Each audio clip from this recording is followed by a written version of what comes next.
Thank you for joining us with another episode of Just a Guy in a Truck. I'm your host, Stanley. This episode, we are going to be joined by Landon Kilbride of Kilbride Insurance Group. And I know what you're thinking, insurance is boring, and most people would be right. But Landon has a way of making insurance not boring and educating us in the process. So let's go get Landon, jump in the truck, and make Salem a cleaner place, one conversation at a time.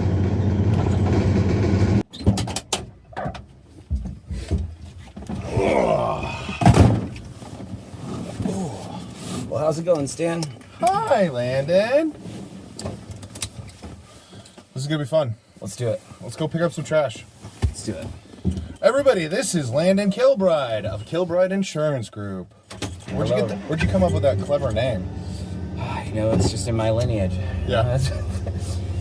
Anyways, we're going to start off nice and easy. We got some trash we're going to pick up over by the Indian school. I'm going to get that mattress that keeps on evading me. The name of the game is you fill the truck, and you say when we stop unless I think we're getting a little unsafe, and then I say, nope, we're stopping. I do that for my insurance purposes. Yes. Wink, wink, wink. I like the way you think. You've been trained well. And then when we go to the dump, you make a guess on what your weight is before you go in. We get your weight on the way out. You write your weight on the board. Right now, Wendy Childs with Earth Moon Acupuncture is leading with 1,100 pounds. All right.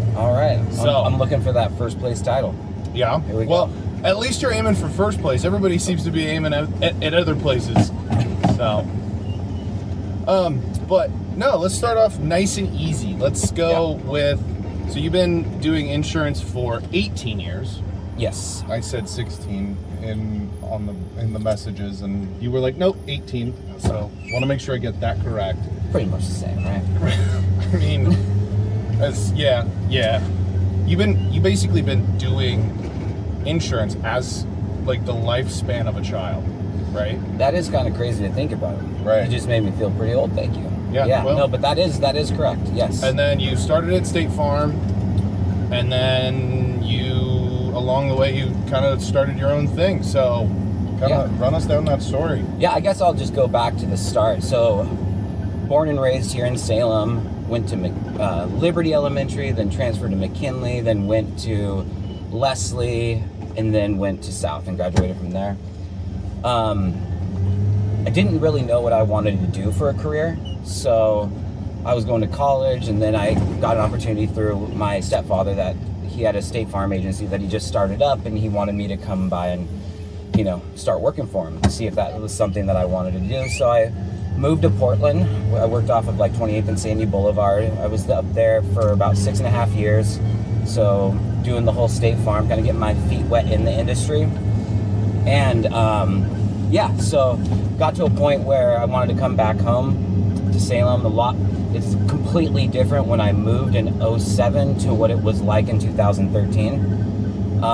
And so, I came back and moved here in 2013. I worked at one of the local independent agencies, and I was there just doing commercial business for 6 years. And then, and actually when I was there, I got to a point where I wasn't sure if I wanted to stay in the industry.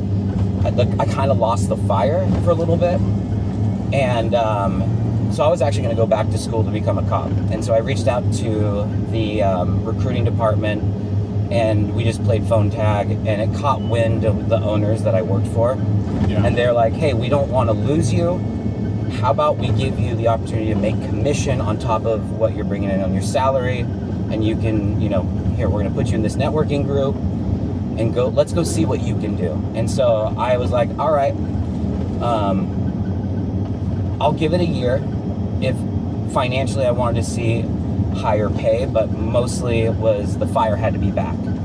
Because I don't want to wake up and feel like there's no purpose to what I'm doing, or just feel like I'm in just like a clock in, clock out type of career. Right.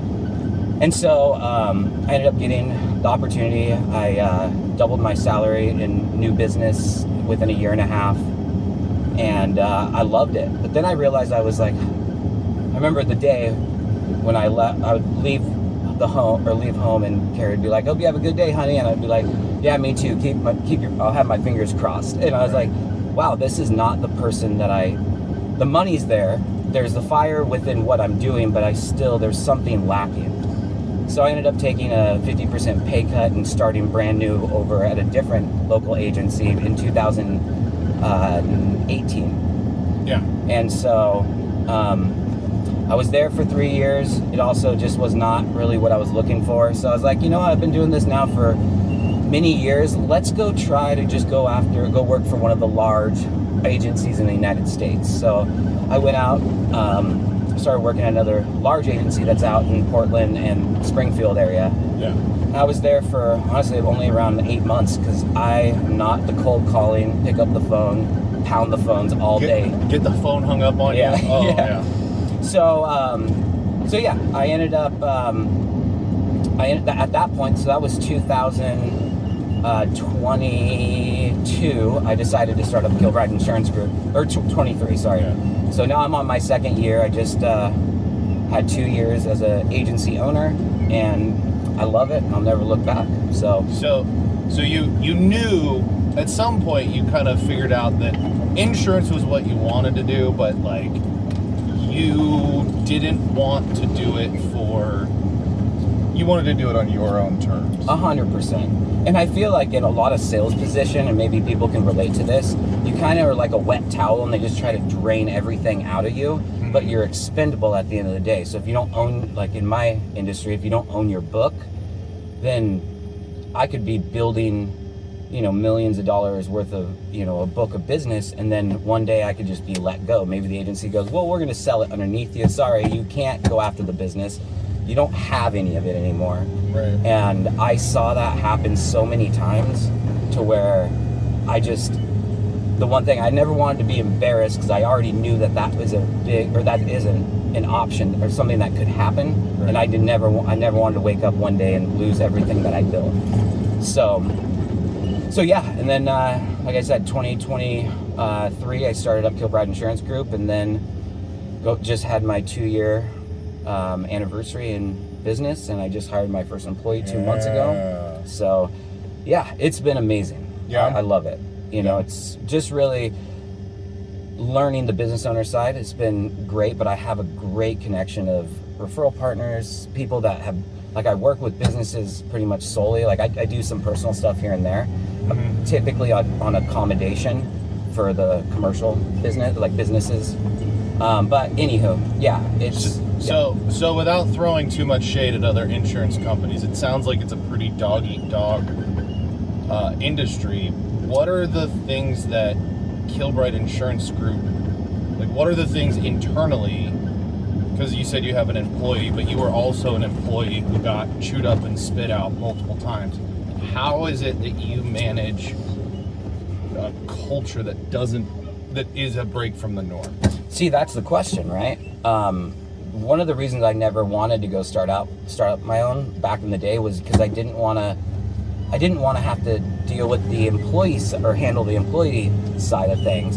But then as I went through these different agencies, I'm like, I would never do that to any of my employees that, you give them an opportunity and they run with it and they knock it out the park. And I just want to be able to give that same opportunity that I had, but not get it stripped away ever. So how I build the culture is, hey, I want you to act like your name is on the banner, right? Like if I succeed, we all succeed. Right. Is the way I look at it. If you succeed, we all succeed. Yeah, type of thing. 100%. Yeah. And now having my first employee, that's something I'm still, figuring out. But it's the number one thing that's in the front of my brain, because I want to give the opportunity that I wish I would have had at another agency. And right. And so having my new employee, I'm like, all right, it's really going to be also what you put into it. But we're going to work as a team. We're going to both be sitting at the table to eat at the end of the day. So it's not like I'm up here, you're down here. A matter of fact, I want them to be telling me what to do in respect to what they're doing every day. So what I hired for is an account manager. I'm out there bringing in the business, I'm meeting with the clients, I'm talking, you know, to the referral partners, all that stuff. But I need somebody behind the computer that's going to be able to do all the fundamentals of the business and taking care of clients. Because, like, for example, with construction, if you don't get certificates, they don't get, or if they don't get the certificates, they don't get paid. Yeah, right? I mean, we had, well, I guess you and I had a fight over that because I wanted you to come and wanted you to be my insurance agent, and you were arguing in favor of a different company because it was a better rate with the same coverage, and I was getting crap customer service, and I finally broke you. Yeah. And you finally said, yeah, we'll do it, and you got me my ability to get a COI to cover any of my jobs is what is the normal turnaround? Is like 48 hours. I try. And you get them to me in like 3. Yeah, usually I try to get them sometimes in 10 minutes, sometimes in like 2 hours. You know, yeah. So that's actually something I pride myself on. Is you always treat your current clientele better than what you treat your prospects. So my clients have already paid, or they're currently paying for the service that I'm providing. If I'm just working on the next account to bring in money, that is not doing the clients any service. So that's what I try to really, because if anybody if they decide to leave, then they have that expectation wherever they go, right? Right. So, and and it doesn't. I've never understood that where you give like we give repeat customer discounts. So if you use us more than once, you get a 10% discount. So yeah, I agree with treating the old customers better than and not saying you're treating your new customers poorly. Yeah. But like no, not at all. That's where having employees come in. You have to manage your time. Right. Exactly. So yeah. But and one thing I wanted to bring up that you just said about, I told you, you know, that I wasn't going to write your insurance. I would have. But I was the first one to be like, because I look at it, what would I sell myself, or better yet, what would I sell my grandmother? When you think along those lines, as long as you like your grandmother, which I love my grandmother. But who doesn't love grandma? Right. That's somebody's like me. I hate my grandma. But if you treat your clients with that type of mentality, you can't go wrong. You know, and success, it will always come back around. Doing the right thing, I feel, it always comes back around. And that's something sometimes doing the right thing sucks though. Sometimes, yeah. Like it sucks in the moment, but you go, you know what? We're gonna throw a silver lining on this, and we're gonna make it right. And we all make mistakes. We're human, right? And the one thing you're never gonna hear from me is, oh well, you know, that sucks. Like that's your issue. You're gonna hear it directly from me where I'm like, okay, I apologize if I messed up or something was on my schedule to complete for you and I didn't do it. I'm going to be the first one to throw myself under the bus. I'm not going to come up with excuses. I'm going to apologize because we all are human, but I look at every situation as you either win or learn in it. Or better yet, both, right? So yeah, if you can win and learn, that's the best. Victories sometimes they feel very shallow, very hollow. You're like, yeah, of course. It's almost like the eating glass becomes a hobby where you're just like, this sucks. I hate this. We're doing this anyways, and we're learning from it. Like it's 100% true. Yeah, that's way better. So oh man, you are good at conversation. Am I? Yeah. No, like you're covering a lot of topics. Like just real quick. One of the questions. So one of the things I think. I mean, you and I are friends. Like we immediately when we first met, we hit it off. We were like, nope, this is one of my ride or dies. Something worth harvesting. Right. Yeah. Or something worth investing in. Yeah. Anyway, but where was I going with that? Not sure. Hold on, let me think. I've got it. Got it. About how great I am. Yeah. Oh, yes. Yeah. Yep. Nope. No. That was exactly right. So one of the things that I think you do a very good job of is the education level that you provide to your not just your clients, but just prospective clients and friends and all this stuff. Like I feel like before I met you, I was just like, no, insurance is a scam. It's just, and It's got its issues for sure. It's got some issues, but like I didn't understand it, and how do they even know how to, like, they just tell me my insurance premium on my full coverage is 120. Like, how do they know that? Like, how are these people, like, how do they make money? Like, how, like, I did not understand anything with insurance, and you came with, like, explained it to me like I was 5 years old. So what I would like, if we could, we're probably gonna get cut off because we're getting close to Indian School Road, but one of the things I would like to ask, actually I'm gonna pop down and see if we can find anything on Claxter.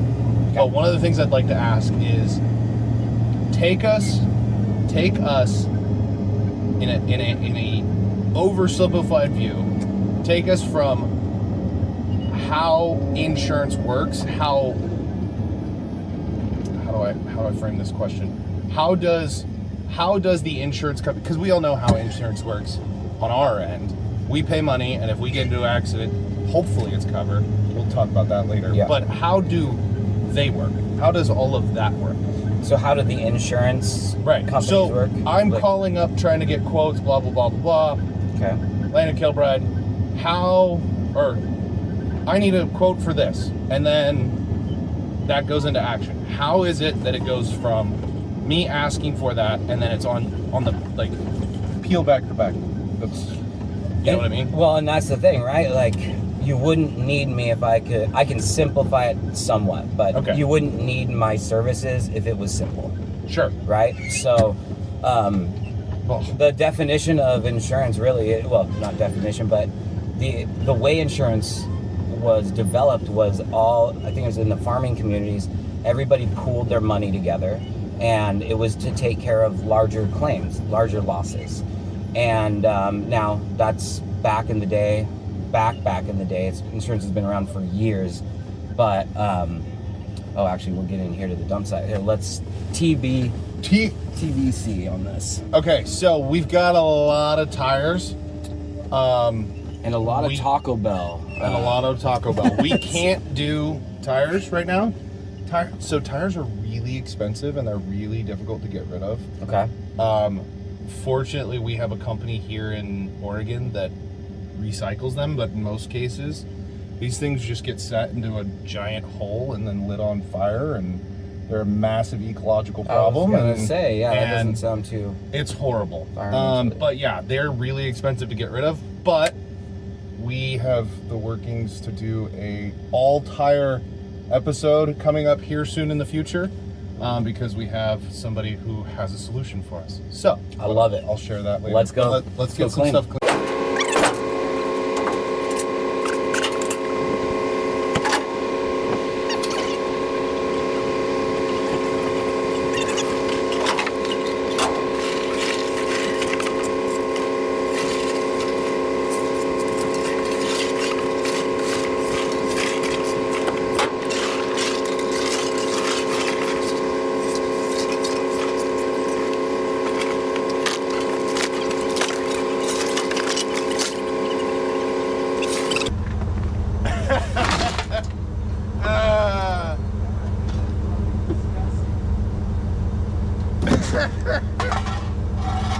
Fucking gross, dude. Did you see me take a drink of it? You're like, it's not my... That's not soda, that's not soda!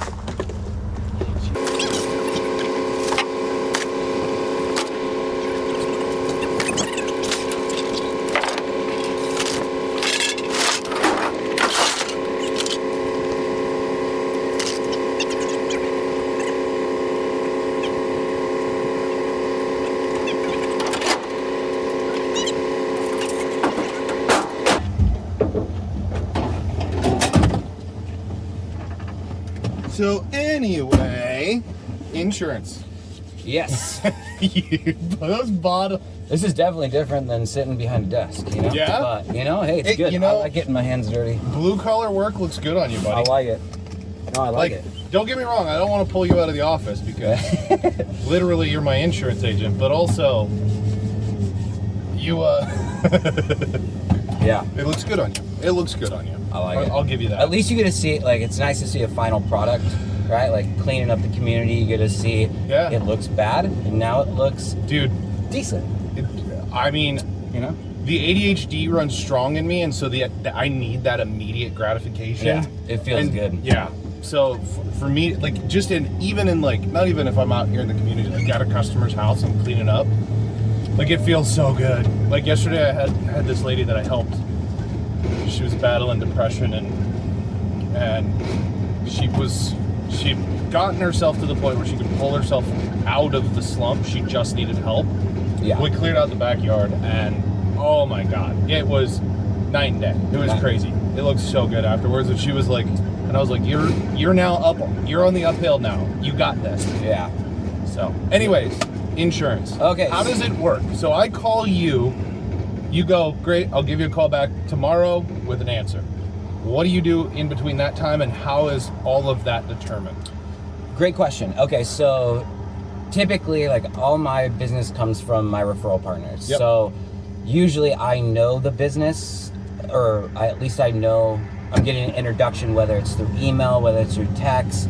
So the first thing I'm doing is I'm looking at their website, and I'm getting to know exactly what do they do. Now, an important thing to know also in insurance is that, and underwriters from the companies, they know this as well, but everybody will say, I do, you know, I'll do everything possible in, like, say, construction, for example. Like, I can do roofing, I can do siding, I can do new construction, I can do commercial, I can, you know, but it's really understanding also what that business is going to be doing. So first thing I do is I research on the website. I get back to the client. I say, hey, and I always want to have a first off 5 to 10 minute phone conversation to understand or address some of the questions that I'm going to have that I found online. Right. And just get some of the basic info. And then at that point, it's going to decide where I go. Now, being a broker, I work with multiple different companies, Liberty Mutual, Nationwide, Acuity, Chubb Insurance, the list goes on and on. So it's really trying to identify what your business is doing and what program is going to be best fitted for you. So what I do after our initial conversation, I'll go back to the carriers and I'll start quoting and getting some options. All the companies have different questions that they're going to ask. So I don't want to just be like, hey, can we have another conversation? Or can I just send you an email and blow you up with emails from different companies? I try to compose all the questions that all that are going to get asked. Well, no, this is at the point where I'm already going to the carriers. So I'm not going to just... But your relationship with the carriers, you already know what questions more than likely they're going to ask. Correct, but, you know, like with businesses, you know, you're writing, you know, businesses that are paying $30,000 to $60,000 to $80,000 a year. There's a lot of questions that come up. Yeah. Right? So yeah, that's that. So what I do in the meantime, I go and look at the CCB if you're a contractor. I go to the Secretary of State to make sure that your entity is exactly how it reads with the Secretary of State, because insurance companies, now I didn't see this that much in 2007, but insurance companies I've seen somewhat recently where insurance companies will find a way to not pay a claim if the entity is wrong. Does it change the rate? No, it does not change the price, but it's the legal entity and you have to have it done correctly. And that's actually one of the big things that people that are watching this should be looking at their policy if they're a business to make sure that your entity is correct. Like if you have a property, you make sure that is it under a different LLC or DBA or anything. Well, does that matter? It 100% matters. Not the DBA side typically that much, but it's the actual entity, the LLC, the corporation has to be correct. Okay. I know. So what I do is I will go back to the carrier, get the quotes, and then we have a final conversation and we address all the questions. Right. So we're not playing, because the way I look at it, I want to make it as easy as possible, because I know business owners are busy. Right. So I want to simplify the process as much as possible by, one, having the initial conversation for 5 to 10 minutes, 2, I'll go out and get quotes. And then 3, we have a final conversation, or not a final, but we have another conversation where I just address the questions from the carriers. And then we have one final conversation where I go through the quotes and the proposals. Now, one thing I do want to also mention that I love about commercial insurance, business insurance, we can get aggressive and we can ask for credits. There's some companies that offer up to 40% in credits, which when you think about that, 40% rate decrease, crazy, right? Yeah. So, but it comes from me to be able to get you that by painting a picture of how your business operates. Right. So if, say, you have a fleet of vehicles and you have printed up photos of each vehicle, and every morning before your employees get into that vehicle, they sign off saying that they check the lights, they check, just to make sure that it's operable and there's no issues. Right. That right there goes above and beyond than what most people do. So the insurance companies only see what I send them, right? I actually didn't do much. All I did was ask you the questions and you told me how you operate, and then I paint a picture to the company and say, hey, let's get aggressive. Like, we need to get some credits. Like, they've been with this. It just depends on the situation, but there's always ways to build a submission, build the clients up to the company based on what they're doing, not what I'm doing. I'm just asking the questions. Right. And but that's the big thing. If you ask the right questions and the smart questions, then you can build the image of the company, so to speak. 100%. Gotcha. Well, and my reputation is important with clients, but it's also equally as important with the companies. Because if I don't have that relationship and they don't trust me, they're not giving me those credits. We're having conversations. Something goes wrong, they're gonna be like, Landon, you said this, and now they're doing this, right? Right. So trust is so important, especially with businesses, because there's businesses out there that we just anticipate are gonna have at least one claim in the year because they're pretty big, right?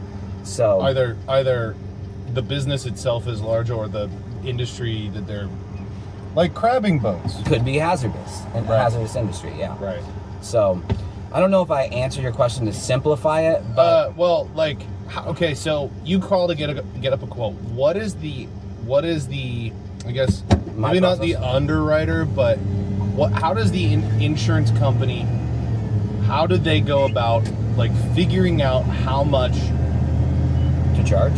How much a premium is? Yeah.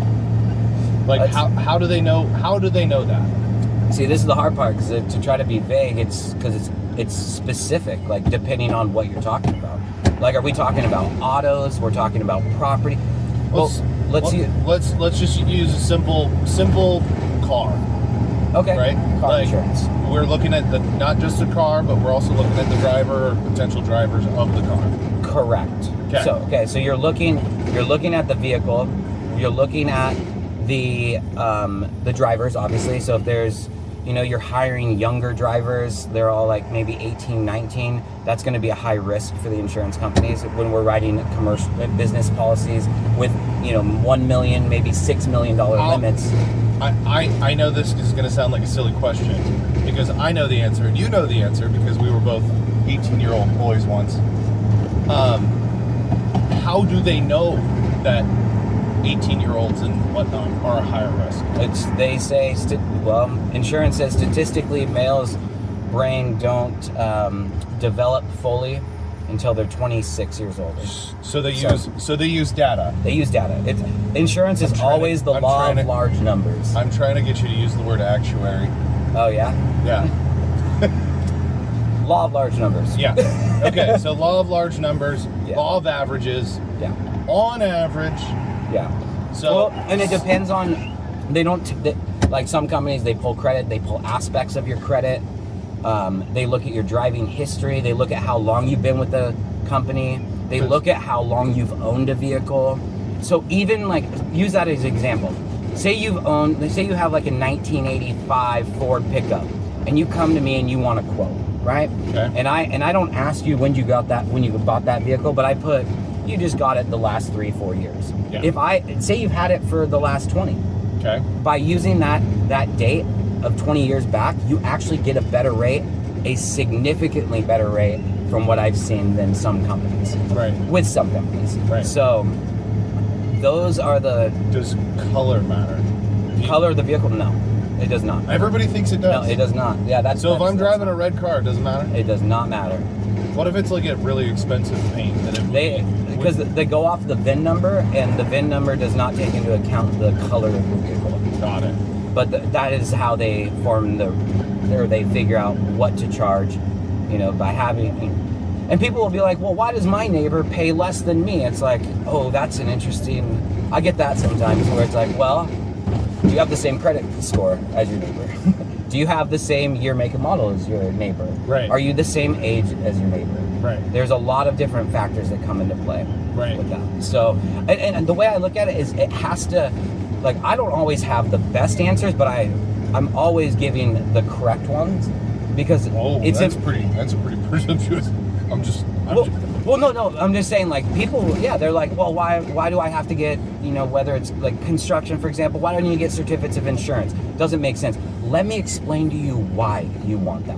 Okay. Like, do you give an example? Okay. Yeah. So say you're a general contractor, I'm a subcontractor. Okay. You're going to build a home. Okay. You're going to sub me out, and I'm just going to do all the flooring. Say I screw up the flooring. Yeah. Okay. We get sued. Mm-hmm. Do you think you should be brought into the claim equally as me, or do you think my insurance should pay primarily? I'm the sub and you're the... No, I'm the sub. You're the general contractor. You hired me to do the flooring. I screwed up the flooring. Whose insurance should pay for it? Insurance, yours should, but I'm liable to the customer. You're vicariously liable because you hold the contract as you're the general contractor, right? But I think common sense, you would think my insurance should pay for it if I screw up the work. You have to get a legal document, which is a certificate of insurance, which is the legal document which makes it to where you're not going to be equally responsible as me. Mm-hmm. Actually, matter of fact, you as the general contractor are covered under my policy primary. So if you get dragged into a suit, you're going to have defense costs. You're going to have the coverage that you need. So that's a good example. And if you don't get that certificate, on the rate side from insurance companies, they will put all your sub costs, because there's a rate for sub costs, they'll put all that as payroll because you did not protect your business and the insurance company. Because now they're going to be brought into a suit equally as me. So. Got it. And what about if my insurance lapses? Right. Who's going to be next in line? Right. Well, okay, so what happens in... Oh, man. I got so many questions now. Let's get this trash. Okay. So there is a mattress along this road somewhere. It's like 350 pounds. It moves all the dang time. I don't know how it moves because I'm not able to freaking move it by myself. And it is eluding us right now, but we've got a massive pile of furniture here, and we got some grocery carts. All right, let's do it. I see some people over there watching us too. That's fine. Smile and wave.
So, we just got 5 grocery carts.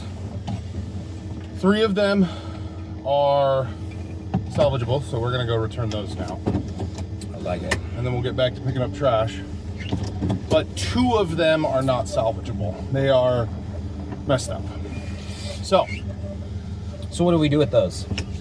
we recycle them. So you just take them to the Yep. dump? Yep, we'll just take them to the dump. Yep. Okay. They're just metal at this point. They're just scrap metal, which, dude, I was just telling you, but shopping carts are really expensive. Like, Because they're heavy. well, it's not just that they're heavy, they're custom built. They're like, I mean, it depends on the, I guess, the material and whatnot, but I guess they range anywhere between $400 and $700. And then you think about how many grocery carts a freaking grocery store has. And Well, we got Roths. At least we got one that's salvageable and sent back to Roths. So yeah, we got Roths, we got Old Navy, we got one for Safeway. So probably run over to Lancaster and start working our way towards the dump because we got almost a full load. Talk about insurance, cleaning up the city. It's good. It's a good combo. So I like it. So the insurance company, they assess a premium, and then they assess a premium to us. We pay it, and then all in, if they're paying out claims and collecting claims, right? Yeah. Then they're not actually making any money, but they do make money. They're one of the most they profitable. make money. They're one of the most profitable industries in the entire world. 100%. So how do they make money with the premiums they collect? Well, they're obviously going to charge more for profit. There's two different types of companies. There's like kind of stock companies.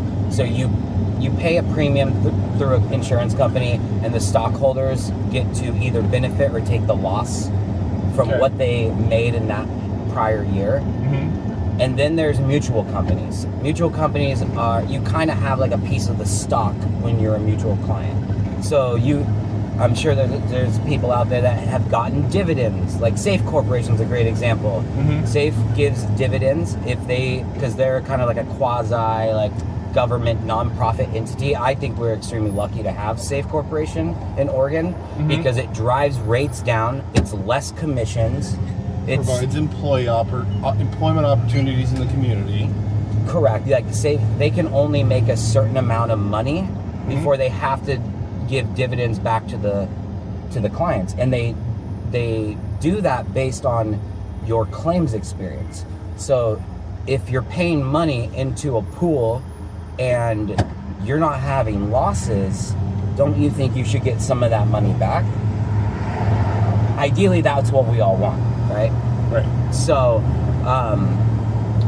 so the way the insurance companies work is, they're always every company, right? Like, you're going to be profitable, I'm going to be profitable. We have to make some money unless we're considered, even nonprofits. The people at nonprofits, they're making money. So it's really just the insurance companies figure out the rates, and of course that there has to be some sort of a profit margin. But when you're part of a mutual company, if the company doesn't bring in more money than they anticipated, then there is no dividends. There are no dividends. So, and I feel like when I first got in the industry back in 2007, I remember being a 20-year-old kid, and I started at State Farm, and it was a lot of old time State Farm clients, like people that have been there for 20, 30 years. They were used to getting dividends. Yeah. It's almost a thing of the past. Like, so why is that ceased? Well, it's because maybe they're not bringing in enough money to be able to give dividends back to the clients. So we are in kind of a weird, I will say, it seems like a very, I don't know if I'd call it like a tight market, but there's definitely different obstacles that I run into now that I didn't run into in 2007. So I don't know if that's a good answer of of your question, but it's... So when they collect the premium, because they only have to... Ooh, I'm going to take this slow because that card up top is right a little loose. When they collect the premiums, can't they kind of like how the companies collect money for gift cards? They just take that money and they invest it until they have to pay it out. That is That's correct. That's how one of the insurance... ways. Okay, yeah, that is how insurance companies do make money, is they invest their premiums into stocks. And that's why you see... There's also a something called AM Best rating. So clients will be like, oh, I Googled this company and they got bad ratings. It's like, you don't go to Google an insurance company to look for the rating. You go to the AM Best rating. That's the financial standard of where they stand to be able to pay out claims. So you have insurance companies that are more aggressive with their investments, and that's why, like, now I'm licensed for life and health. I don't touch any of that. I send all that stuff to my buddies, like Jared Virtue and stuff over at Northwestern Mutual, and Eric Steinke at Olson Insurance. I send all my health insurance that way, but it's really trying to. I've never come to Keizer Station, so never? I have no idea where Old Navy is. I know right over here, and I know there's an Old Navy here. Yeah, it's right. Actually, you're in the wrong area. You have to go. Yeah, take a left over here. It's over there, right? It's over here. Yeah, over there. Okay. Anyway, it's by the World Market. Whatever. But yeah, the market of the world. But yeah, I was just gonna say, so there's insurance companies out there that invest more aggressively, and like if I was gonna buy a life insurance policy, I would want to make sure that that company's been around for a while and they have good projections and, you know, profit and loss within their company, because I want to make sure that they're maybe there for the next 30, 50, 60, 70 years before I pass, right? Or when I pass away. If they have if these insurance companies have like a good year in investing, are they more likely to be generous with how they pay out claims, or is it they're just, because I know that's the kind of the common perception, and from what I've understood from you is actually that a lot of people get rejected on their claims is because they're either underinsured or they've got the wrong insurance, or they've got like a lot of that sort of stuff. And that's something that people can do themselves and do their own due diligence. But like, if I did everything right, if an insurance company is gonna be a jerk, are they gonna want to drop me if they have had a bad year? Or do those two things not? Because like, if I'm just thinking in my head, like if I'm an insurance company and somebody's paying me, I'm taking that money and investing. If I lose all that money and then somebody calls me to like be like, hey, I need you to cover my car, I totaled it, I'm like, you might not have the funds. Right. I might not have the funds to do it. Yeah. No. The answer is no. You either have the coverage or you don't. Right. And that's why you just need to make sure.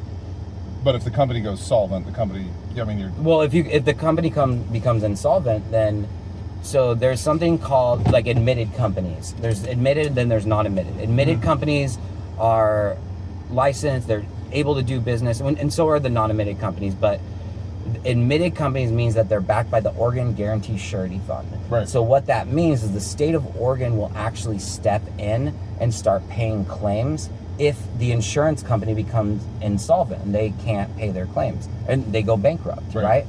But in the non-admitted market, like you're going to see that with higher risk stuff, like you're going to see like roofing. Never seen an admitted carrier ever write roofers, siding contractors, like if that's all you're doing, or doing big stuff. I'm not seeing, you're not going to have Oregon stepping in to pay out claims if that company becomes insolvent and they can't pay out their claims. So that's the difference between admitted and non-admitted. Oregon Guarantee Surety Fund will step in with admitted carriers. And that's why if you have a non-admitted policy, you're going to see taxes and fees, because that company has to pay those fees and taxes, which they give back to the client, to be able to write that policy in that state. Got it. But Oregon's not stepping in if they become insolvent. Got it. Let's go get rid of this Let's do Old Navy cart. All right.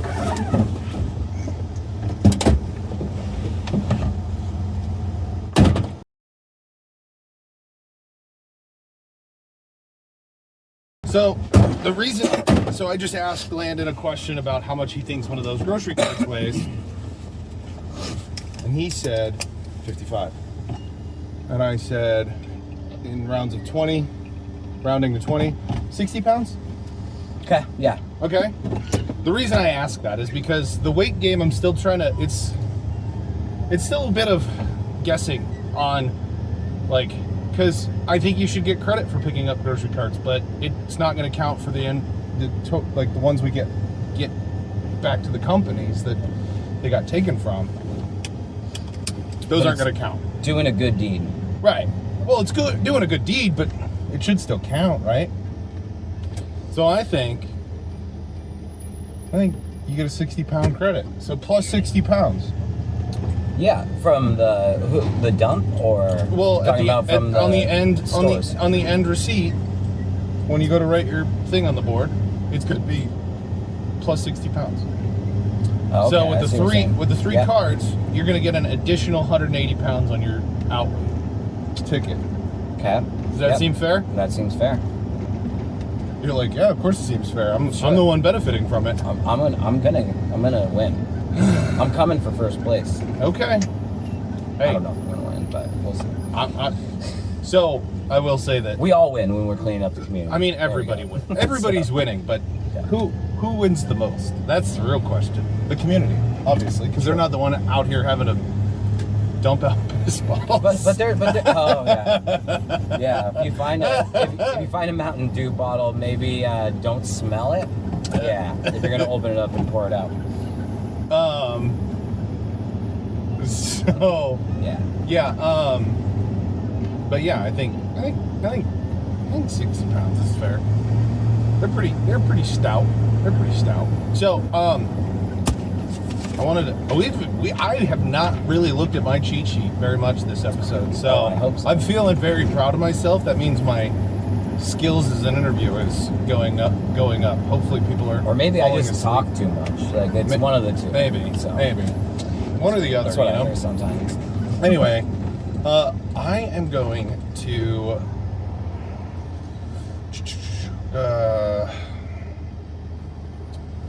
We'll ask that question. What's something somebody can do today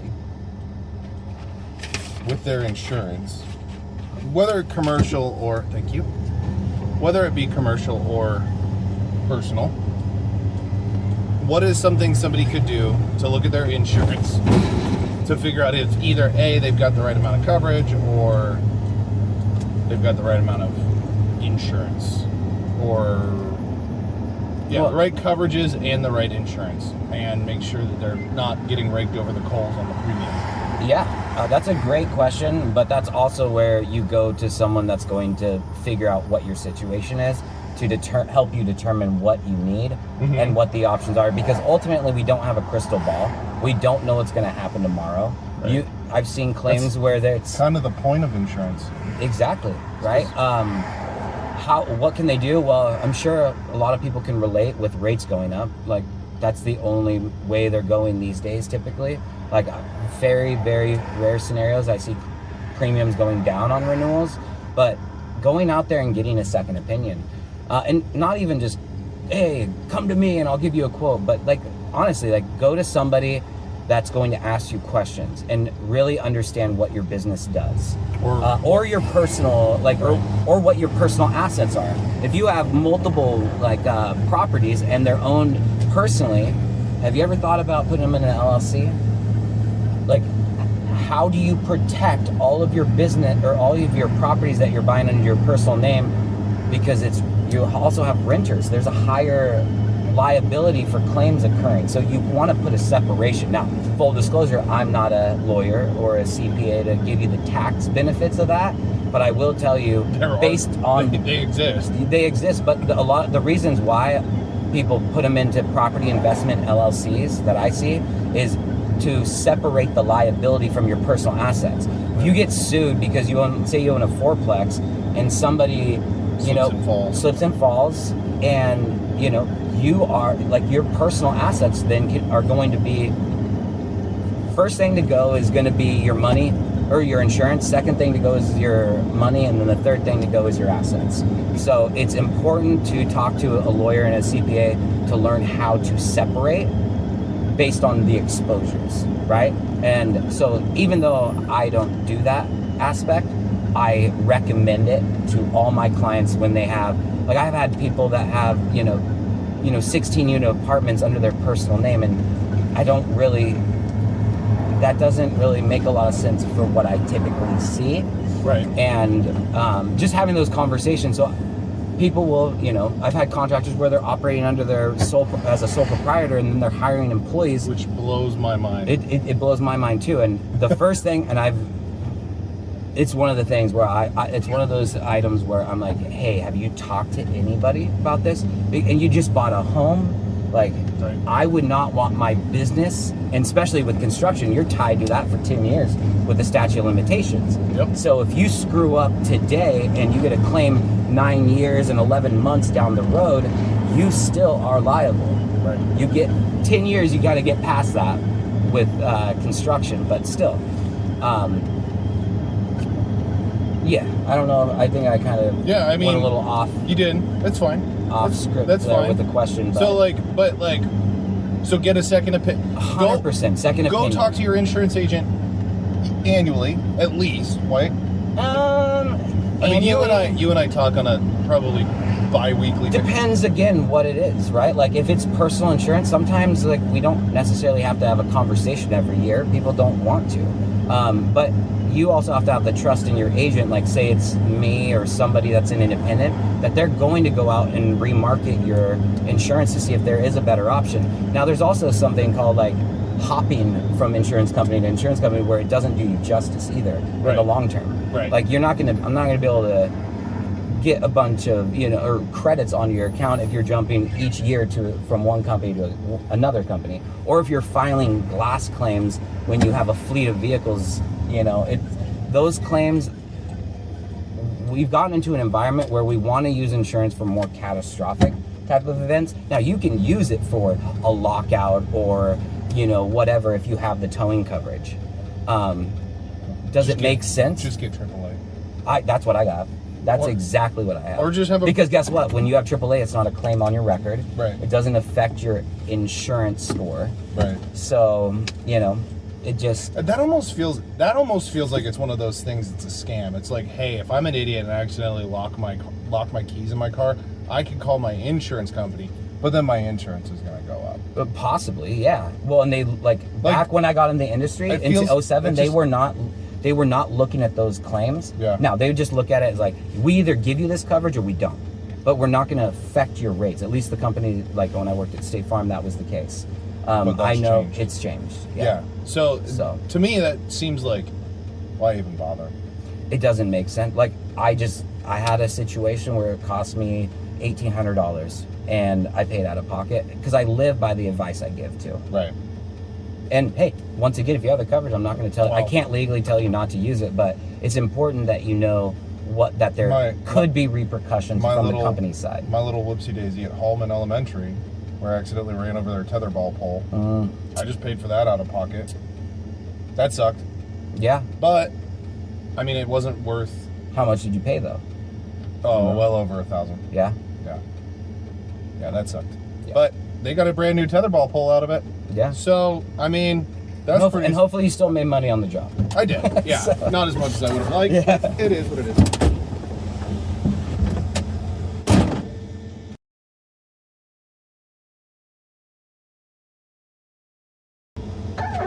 Okay. Man. Why did Roth's IGA have to go out of business right across the street? I know. Or they didn't go out of business. Well, they closed it. I don't know what they did. I didn't even know they closed it. Yeah, it's a cascade. Because we could take that cart from Roth's and take it over there. And then we could get back on the road and start picking up more trash. But no, we got to drive all the way over to Lancaster. It's okay. It's okay. It's okay. Yeah, like, I would say that, like if you get a little fender bender or something, when you're out and about, like, unless somebody's like seriously hurt, like you said, like catastrophic. I don't know. I can't speak. Well, to it. But from my own experience, like, having the insurance to protect me during I wouldn't want to burn my one free ticket to get my ticket stamped for a catastrophe. Like, my house burns down, and I wouldn't want to lose that over like your bike getting stolen out of Right. your backyard, because that would be a homeowner's claim. You're like, oh, Right. I want to file a claim for my road bike getting stolen. Your deductible is $1,000. The road bike costs $2,000, so you get $1,000. And then if you have another claim on your home, then you're going to be in a situation where you're non-renewed, and you could be looking at a massive Right. increase in premium. Where it's just like, maybe it isn't work. Maybe it's just take the L, you know? And I hate to say that, because It feels crappy that that's the situation it is. And that is the hardest situation on my end to be in, because I'm always going to give clients the information that once again, what would I tell my grandmother, right? What would I recommend to her? I'm not going to say don't, because I can't legally say that. If you have the coverage, do it. That is your option. You have the coverage, you can file it. But if I'm just an order taker for you as an agent, and go, okay, you got a towing claim. Okay, you have another towing claim. All right, now you have a glass claim. Like, you're going to find yourself in a tough situation trying to find a carrier that has competitive rates. I think that's a good thing to find from really anybody who provides you any services. And actually, our good roofing friend, and I have talked at great lengths about that, is it's not just about serving your community, it's also about educating your customers. 100%. So it's like, yes, you absolutely have the right to make the claim on your insurance about running over a tetherball pole at an elementary school. Yeah. Right? 100% you have that right. And you can do that. However, and then you inform them of, like, this is the risk you take. Mm-hmm. Like, if that job were to, like, say that was a $6,000 tetherball pole, which would have been insane, I'd have been like, no, I'm taking the hit on the insurance, 100%, right? yeah. But I'm not doing the same thing for I'm not doing the same thing for, a little hiccup, because then what happens if the truck catches on fire and now I'm out of a truck, or your rates go up, by 60-70%, right? There's a misconception where clients will always be like, well, if I file this, what's it going to do to my rates? Well, we don't know as agents, because it goes to the company and the underwriter. Essentially, what happens when you file a claim, it gets red flagged to be reviewed at the renewal. Right. And so the company is going to assess the risk at that point to see, do we raise the rates? Like, now there's going to be some things, like you have an accident-free discount on your policy, you're going to lose that accident-free no matter what. But you're also going to get red flagged to be reviewed on the renewal if you're going to have a couple different claims, or even just one, right? Like, so here's a good example too, that people would probably like to know. So when you're with an insurance company, yeah, and you go out, like you gave the example, hey, I call you, I get a quote, and say you've been with that the company that you've been with for 5 years, yeah, right? And you've had no claims, but you got 2 speeding tickets recently. Yep. Your current insurance company, good chance they don't know about those 2 tickets, and I can't compete, because the companies I'm going and marketing and quoting through will see that, right? So also, it's not about getting the business and trying to, have you as a client. It's also about, what is the game plan to when it would make sense for you to even shop your insurance. Right. We got to wait till there's 3 years clean, or say you have 5 things on your record and 2 of them are going to drop off next year and you're paying an astronomical rate. Then we look at, I set a note and I do it the day after those 2 claims fall off, and then we're going to be in a different situation. Right.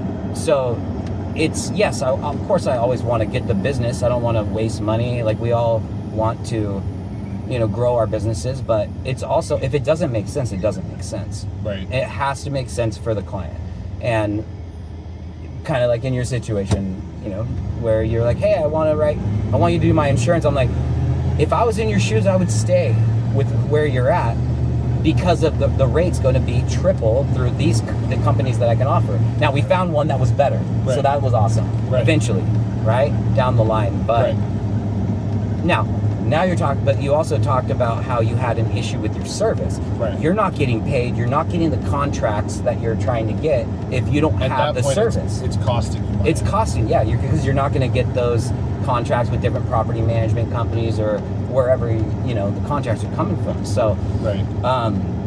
There is something to be said about service, but if it doesn't make sense to me, I remember a time where I put a proposal in front of a client, and I just told him, this doesn't make sense. Give me another couple days on, here's where I'm at. I don't agree with what the company's saying. I'm working with this carrier, but they want to get something started right away, because if you're not making money, you're burning it, right? You're not making it. Like, you have to continue.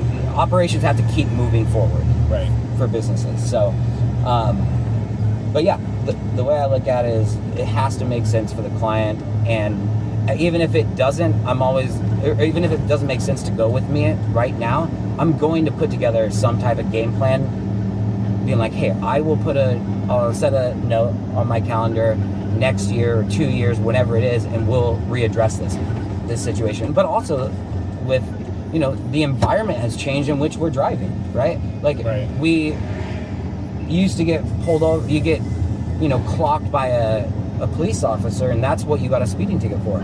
Now there's intersections. So if you go 10 miles over an intersection where there's a camera, it takes your photo. So I tell my clients, hey, be careful. You have to be careful in this environment, because I know, hey, we're all busy. We all want to get to the next job. We got to, keep moving. Yeah. But it's important, even though it's not my responsibility to tell anybody, be careful about the intersections. If my goal and my plan is to help you in the future, I'm going to try to set you up for success. So those are things. You just said something that made that I'm going to switch the topic a little bit, but you said. Can I say one? Hold on. Go for it. One other thing. Go for it. One other thing. I called the police department. I find out where all of the intersections are. Do you? Yeah, I did. Yeah. and I actually I felt weird when I called them, because I was like, hey, They told me, yeah.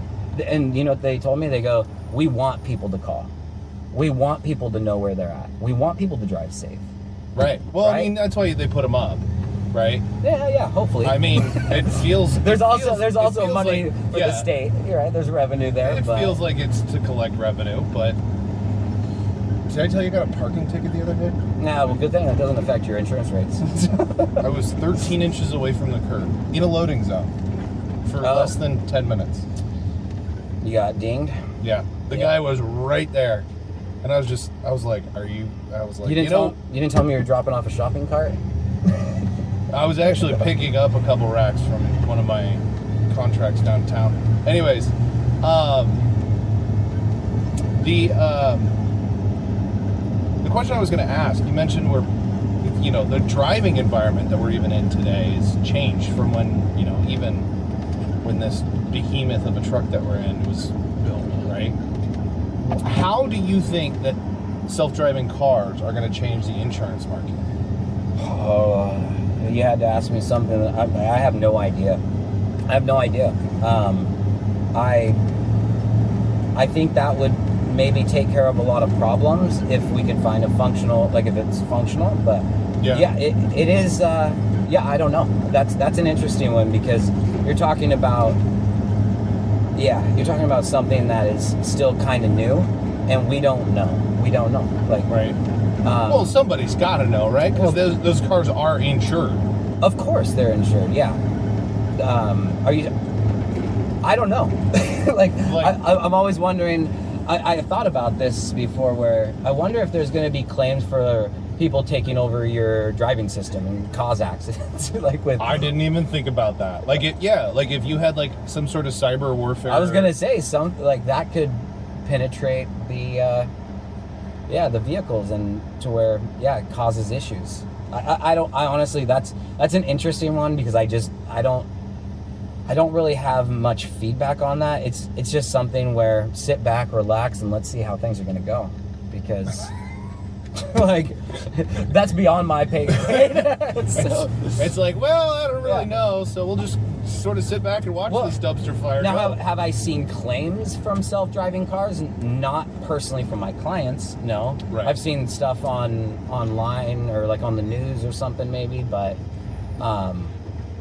yeah. That's a hard one, Stanley. You just had to throw that out there, huh? Sorry. Okay, I'll throw an easier one. Sorry, that was my bad. Got too good there for a second. Yeah. I don't know. That's a fine answer. I feel like society could. It's important to know that you don't know. If we could accept that it's okay to just not know, that's fine. Anyway,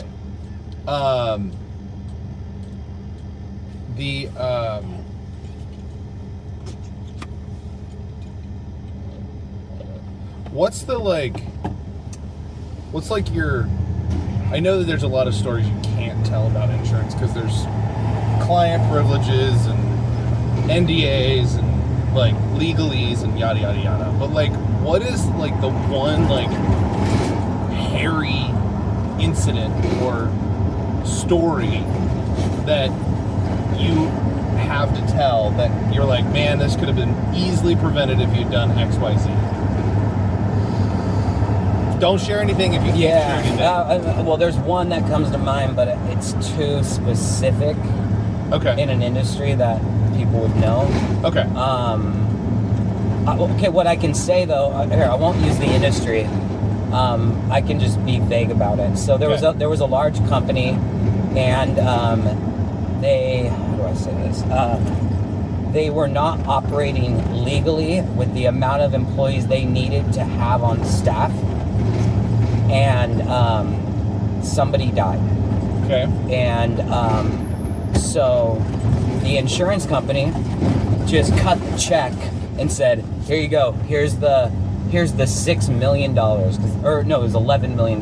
Here's your $11 million.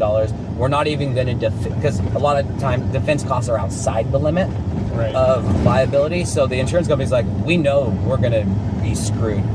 Take the $11 million. We're done. And actually the insurance company agency got sued got brought into the lawsuit as well because they did not offer higher limits than $11 million for this company. So, now, the way I look at that, the business was illegally operating. The insurance company did not offer $100 million limits. So just in case you're ever illegally operating, here's more coverage. Yeah. So, and the company, like, once again, like I said, first thing to go is insurance. Next thing, the company bankrupt. Yeah, they capped. And then the insurance agency got brought into the suit as well for it. So, because we did not offer higher, the company or the agency did not offer higher limits. So the obvious thing to do in that case is don't operate illegally. 100%. But okay, so I mean that's just kind of that's a given. That's a given. Yeah, I mean that's a given. I was just trying to think of like a catastrophic event that I saw. Reminds me of that scene out of Liar Liar with Jim Carrey, where he screams into the phone. He's like, "Stop breaking the law, asshole!" Yeah. I mean that's sound legal advice. No, the okay, so man, that's brutal. That's rough. Yeah. Well, and you think about how many employees they had. They had over 50 employees, so. Well, clearly they didn't have enough. Yeah. Oh, yeah. Yeah. I mean, I wish I could tell the industry because it would make a lot more sense, but yeah, it's. Has there been a time where? Is the question kind of like? Is there actually? Here's a good question for that's kind of this similar vein. Is there's this story I just recently heard about this lifeguard at a swimming pool where a kid drowned. He resuscitated him, and then got back to life. Like I don't know if the kid died, but like perform CPR. Kid lives, right? Mm-hmm. And then the swimming pool gets sued. And they're finding no fault. I guess There was something about criminal proceedings with the lifeguard or something like that the parents were trying to seek. What, like, in those kinds of events, what role does insurance play when, because you were talking about defense costs. Yeah. So the insurance is going to probably, in a little bit more higher profile stuff like that, they're going to probably play a bigger role. 100%. Insurance companies are always going to, when you file a claim, they're going to investigate it, and they're going to try to figure out if it's frivolous, if it's like someone looking to just get a quick paycheck, like say ambulance chaser. A great example. I used to write a lot of like the grocery outlets. Okay. And one thing I wanted to be an advocate for, I tried to put together a program to where we exclude medical payments. So medical payments on your general liability policy is no fault coverage. So meaning the insurance company is not going to fight any of the payments that they're paying out. So I had multiple times with grocery stores, you see people tripping and falling. Right. And if they can't get money, they're just going to go to the next Fred Meyer's or Safeway, or whatever grocery store, and try to get away with it there. So that's a great example of where, and the grocery store market, it was so tight for so long. Like the market was open. There was companies writing policies like, that were, $4,000, $5,000, $6,000 a year, and then they jumped up to $20,000, $25,000, $30,000 a year because of how many of those trip and fall types of claims. So what do? Well, if you exclude the medical payments on the insurance policy, that's a great way because what that does is it gives the insurance company the right to either pay or not, based on if it's a frivolous lawsuit or not. Rather than lock them down on... and people will be like, oh, I want 25,000 medical payments on my policy. It's like, you understand that it's no fault. And someone can just exhaust that bank account and say, hey, I tripped and fell, or here's $30,000 worth of medical bills that I have. And that could be emergency care.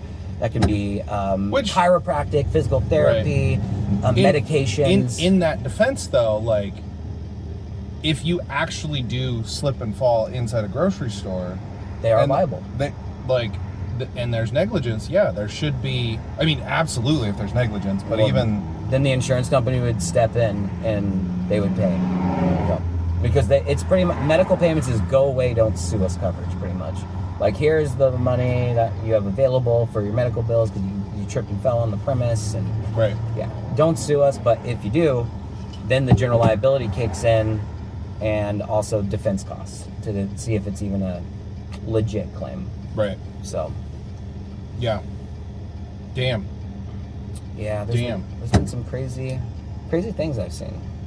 I never would have thought. You can't tell any stories, though. Oh, I can tell stories. None of them in front of a camera on the internet. I can tell some. Number one claim that I see with businesses that have employees is employee practice claims. So that's claims that happen from sexual harassment, wrongful termination, wage and hour, discrimination, and I will say 99% of those claims, it seemed that they never make it to court. They never. It's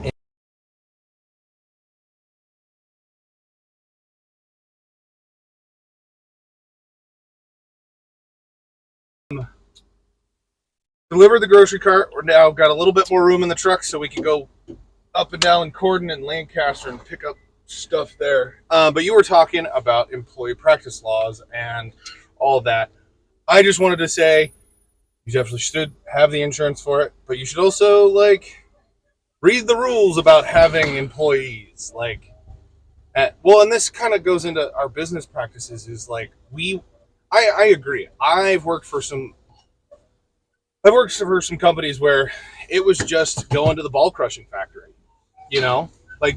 That's all we did. It's just torture. It's just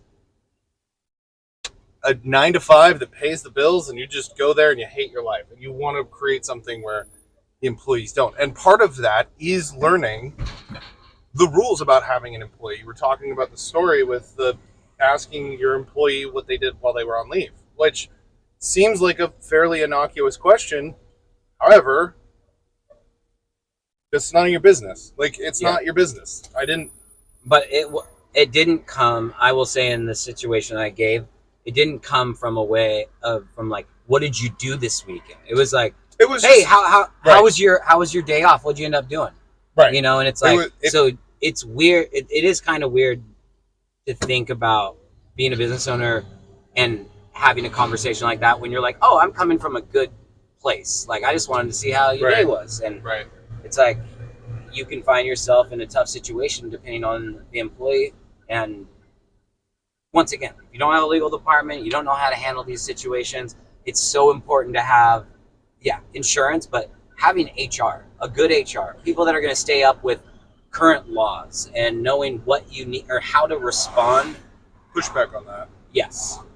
So I made it very clear. I had one company that I worked for. I made it very clear that to the HR, because I had an issue with another employee he got physical on the works. Anyway, doesn't matter. Yeah. But I went to HR and I was like, listen, I understand your job is not to take care of me and what's happening. Your job is to keep the company from getting sued. Like, I have this opinion that maybe it's a false opinion, and maybe you can change that opinion, that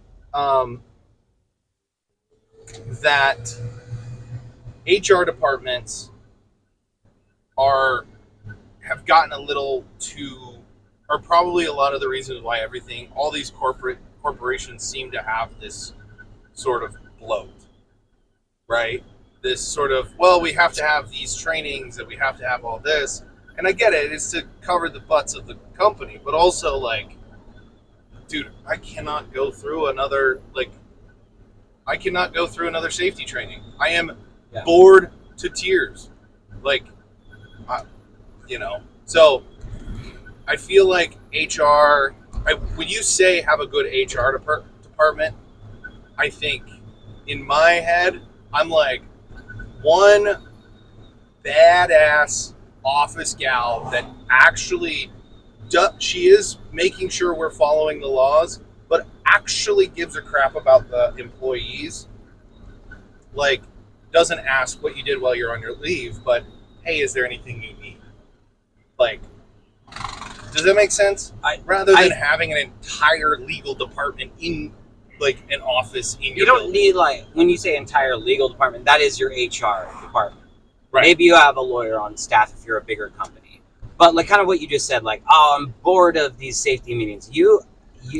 When I hear that, it sounds like you have a lot of faith in your employees to where you don't have to remind them how to behave, what PPE, protected personal, all the PPE that they need to have on the job. Like, if you don't remind them, statistically, they are going to forget. And then that gets back to, like, safe claims, right? If you're not telling people how to safely work on the job site, or you don't have a manager or someone that's looking over and managing their employees, I'm going to tell you, it happens a lot where people are goofing off, roughhousing, stupid things. Right. And so if you don't make it a point to make it important to the employees, they don't think it's important to you. Right. And your business. And it's one of the most important things, because that will dismantle your business if you get sued. Sure. Right? Yep. Like, so, like, a good example of, like, let's jump into, like, workers' comp, right? So we're talking about employees getting injured on the job. So there's two parts of workers' comp, right? So that you have what's called employer's liability, which is negligence from the employer. Right. And then you have just the workers' comp portion that's going, it's essentially a blank check. You get injured on the job.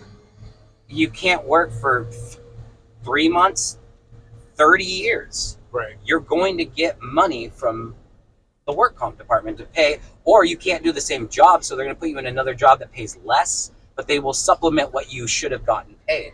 So It's a blank check. Okay. Right? Mm-hmm. So, but the employer's liability, I've seen these quite a bit. Like, I see this typically with, like, a lot of times in construction. Maybe that's also because I work with a lot of construction companies. But maybe, like, you're doing a new job, and you're like, hey, we got to get this done. The timeline's 3:00. By the end of the day, we have to have this job completed.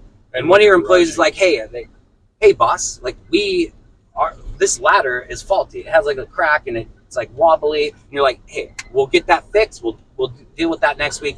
Just take care of the job. That is negligence. Now that employee gets injured. Yeah. That's negligence on your end. Right. So that's what we call employer's liability. That's from the employer's side. So that's also important. I don't know where I'm going. Where are we going? I'm trying to stay off of cordon because that mattress isn't tarped down. Oh, okay. And but yeah, negligence. Yeah. So anyways, I guess where I was going with that is it's important to know, like, if your employees get injured on the job, if you're negligent as the owner of the business and you have them do things that maybe they reported or they've already told you or other people told you that you got to get this fixed, but you're still making me work under that condition, you're going to get, you have a limit on that on your workers' comp. It's usually 500,000 is the limit, the starting limit. You can do $1 million. But again, can't that just be, I don't know. Forgive me for assuming the betterment of humanity, but couldn't you just avoid all of that by just not being a piece of shit employer? Yeah, but right? What about if it's your largest client and you need to get that job done? You promised it was going to be done today, and it's not done. It's the way I look at it. That movie. You communicate with your client then. You go, hey, we've got faulty equipment. We're not putting your property at risk. Correct. We're going to slow down. We're going to be we're going to be behind by a day, but we're not putting your property at risk, and we're not putting our employees at risk. That's all you have to do. Ideally, yes, that's how you will operate. And if you've got a customer, like, I'm sorry, now you're getting me up on a business angle here. If I've got a customer who that is going to be the issue, I'm walking. I'm sorry, I'm walking. Not if you're 90% done with the job. You're not.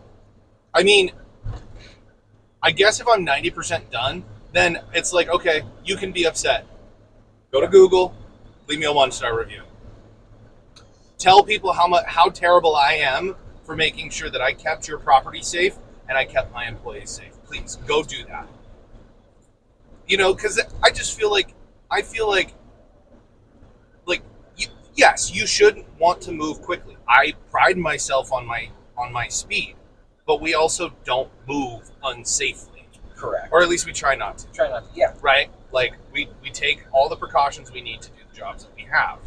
I had one time where we were cleaning up legit biohazard.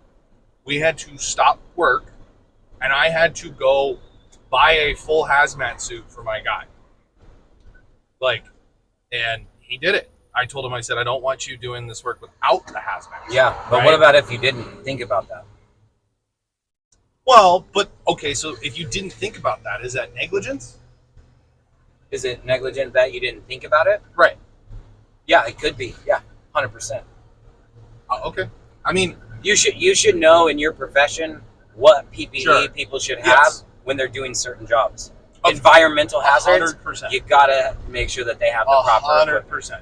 So, and that's also where SAFE comes in, where they can help you. They'll bring out safe safety services, and it's not like OSHA where they're out there to ding you. They're out there to actually help you. Right. They're like, here, this is what I recommend. They'll teach you how to lift. They'll teach you how to, like, the proper PPE that you need to have. I'm just kidding. All that stuff. And you know what? One thing that I love this quote, and I love the movie Training Day, but there's one quote in that movie you like Training Day. Well, that reminds me of insurance too. It's like, it's not what you know, Officer Dwight. It's what you can prove. Right. And when you're a business owner, it's important to know what you can prove, because typically business owners are held to a higher standard than employees are. Sure. So, and they should, right? be. Like, they should be. But like, say for example, you don't have your employees, and once again, I'm not HR, but you don't have your employees taking their breaks, and they're not listing it like on a time card. Right. Legally, they're supposed to. So where does HR come into play? It comes into play by making sure everybody's compliant. 100%, because it's better to not have. I heard this from the best HR consultant I've ever met. She goes, She goes, it's better to have no processes than to have processes in place and not follow them, because now you're liable. Right. And then they're going to be discriminating if you're holding some people to that standard, but not other people in your company to that standard. That's actually a big issue going on in the media right now with a lot of companies, is having just terms of service or having standard operating procedures. You're not holding every single person accountable. Just get rid of your just you have to be here. If you like, say for example, like you're an employee or hiring employees, you're like, you cannot be late more than 10 minutes in a quarter, like in a quarter of the year, and you allow somebody that is late over those 3 times to still employ or to be employed, and then you fire somebody else for it. Oh, good luck. Like if that employee, the employee that you fired finds out about that, dude, they're going like guaranteed they're going to a lawyer, right? Because that's discrimination. Why didn't you hold that same other employee to the same standard as me? Right, and you could make the argument, well, he's a better performer. Well, you can't. No, you can't. No. I mean, and that's why HR. I am a big believer in HR. Like I recommend that to all. Like and there's businesses. Honestly, one of my larger businesses that I wrote back in the day had an internal HR person, and they knew nothing about HR, but they had it internally as an employee. It's like, if you could hire that specialty with someone that knows what they're doing to make sure that you're great example of this client that I had was they were getting driver's licenses from every employee, but then they were going to have temporary employees and they were not getting the licenses and pulling the motor vehicle records. It's like, okay, so why are you doing that? Like, because they're only temporary. That's what they would say. Well, you can't do that. You can't. Right.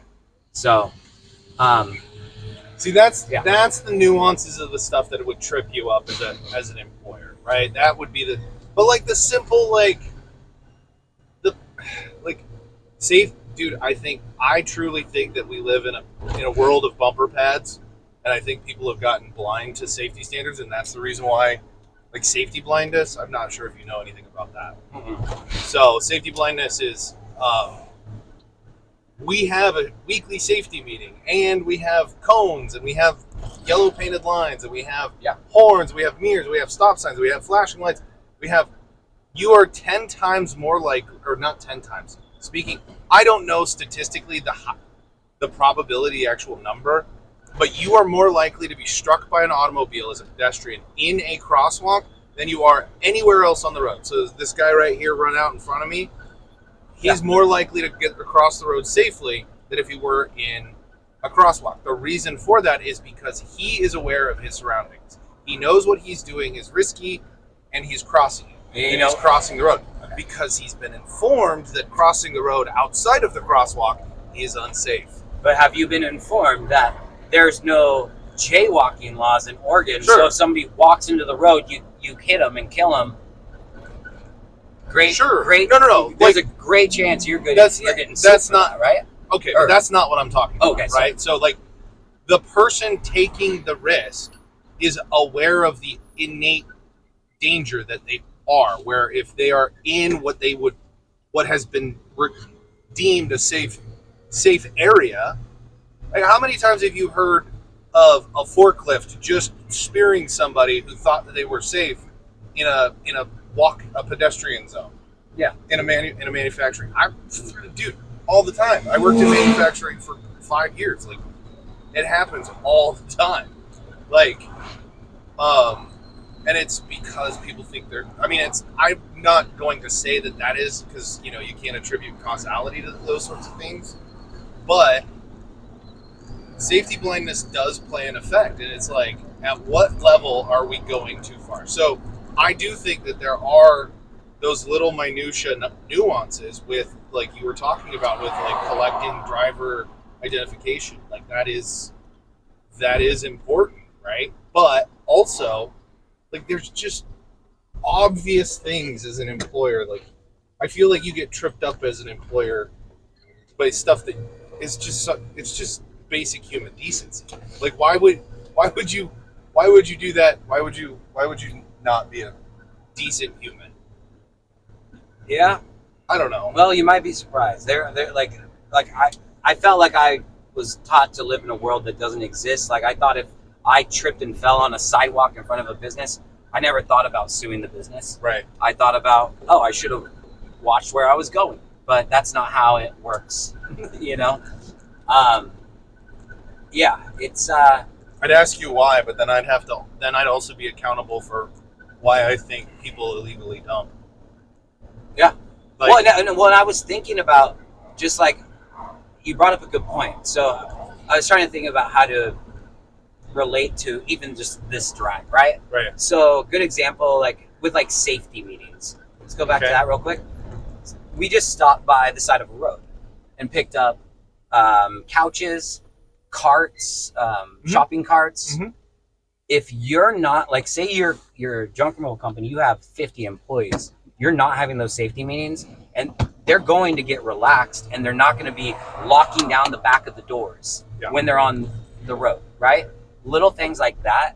It's important to have a good pulse of how your business is operating by auditing it yourself, or having somebody else audit it, like whether it's a manager, like see how people are doing things. Because that, to me, that would be a huge liability if someone's like, well, here, we're just going to put this in the back of the truck real quick, and they leave the side of and the door swings open, and then somebody swings by, not paying attention, hits the door, and guess what?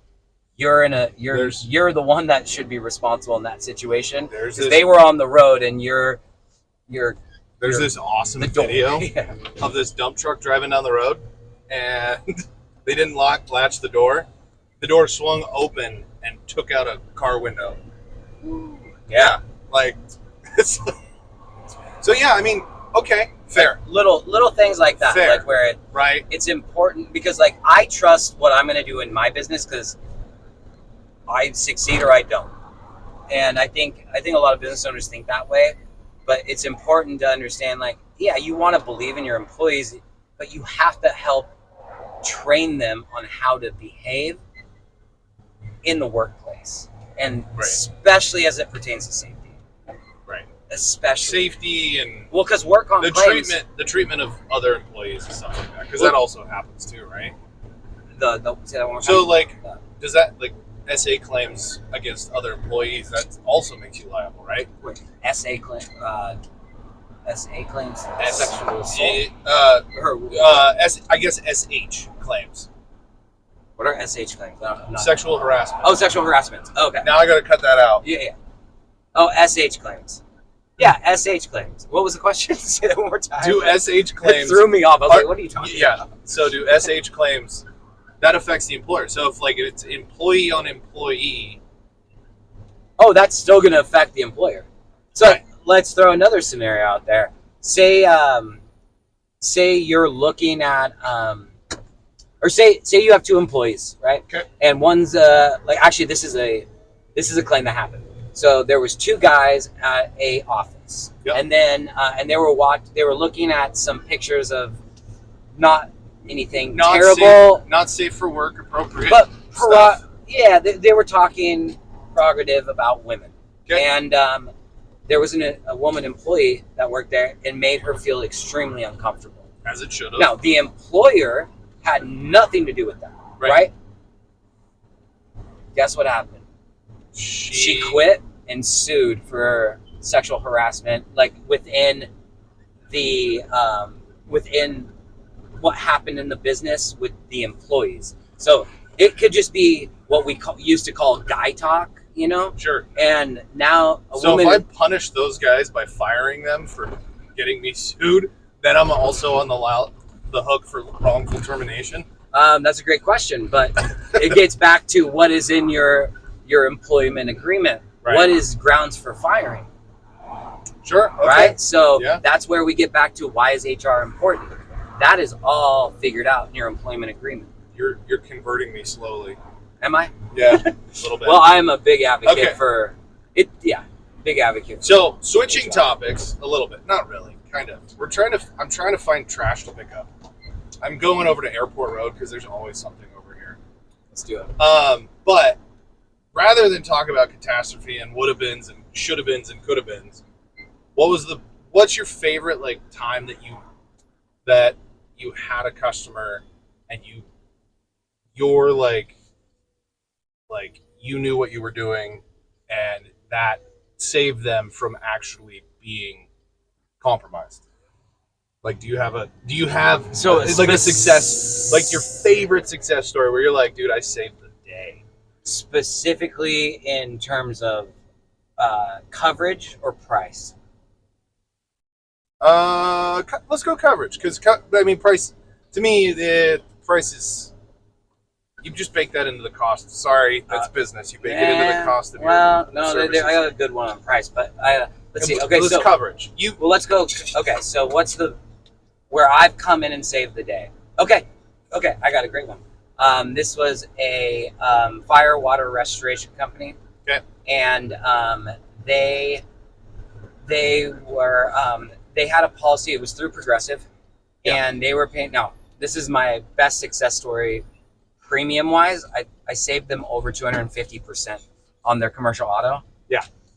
But what happened was so with Progressive on the commercial policy, if you're not listed, you're not covered.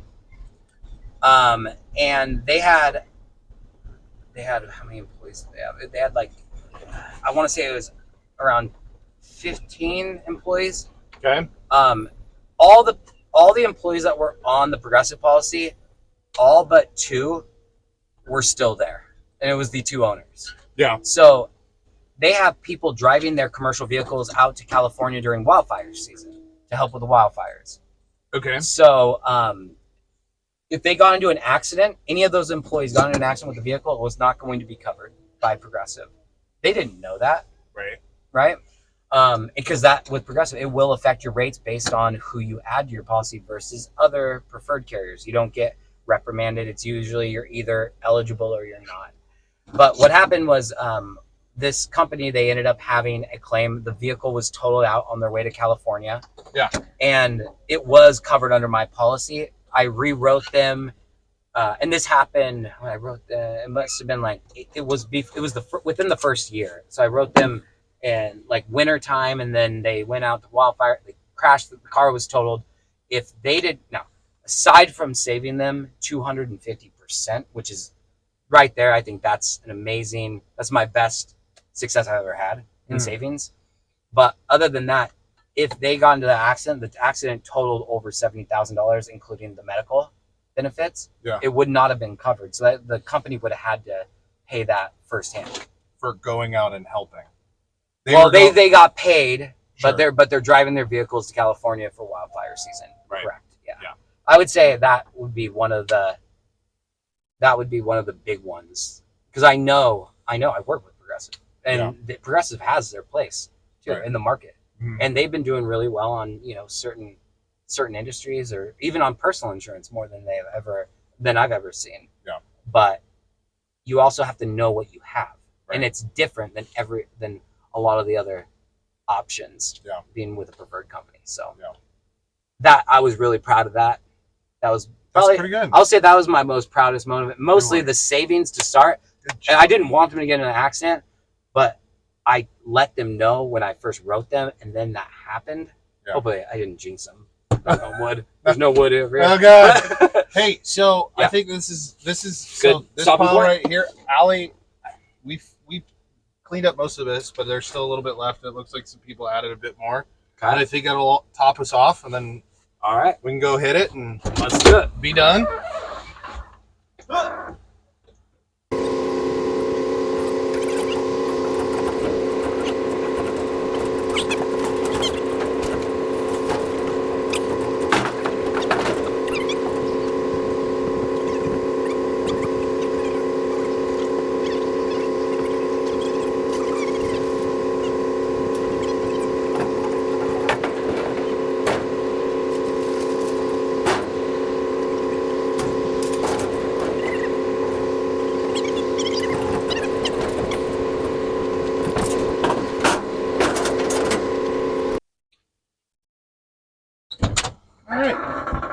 Load safely tarped down.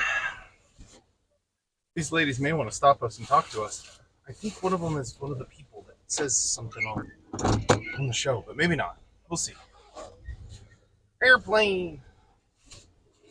Gotta love being over by Portland Road. Yeah. My stomping ground's right over here. Oh, wait, no. Portland Road. You mean Airport Road. I was going to say not Portland. I sure do. Smile and wave. Hi there. Yep. They're trying to catch cats. Oh, they are? That's what they're doing. They got a little cat catching trap there. Trying to catch homeless felines. Oh. Who is that? Is that like the I don't Humane know. Society? I don't know. Huh.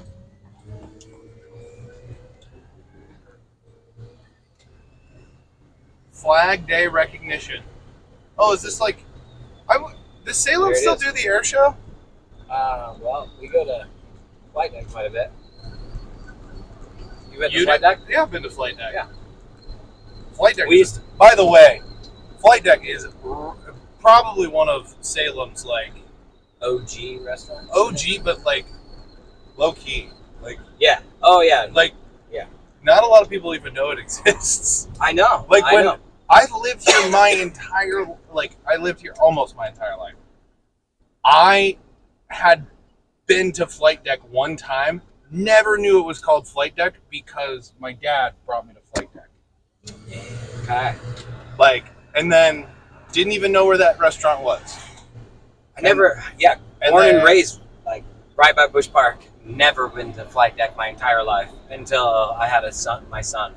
Yeah. So, and it's such a cool place. It's cool. I love the environment's awesome. You can sit there and watch planes take off while you can enjoy. They've got an amazing Reuben sandwich. Holy crap! Oh yeah. Oh, it's so good. I used to put together when I was like the president of BNI. I'd always do like little breakfast stuff. Yeah. Like meetings over there. Yeah. It was nice. It's nice. It's a good environment. I love natural light, so I love all like the windows and sun coming through, and then you see they have like the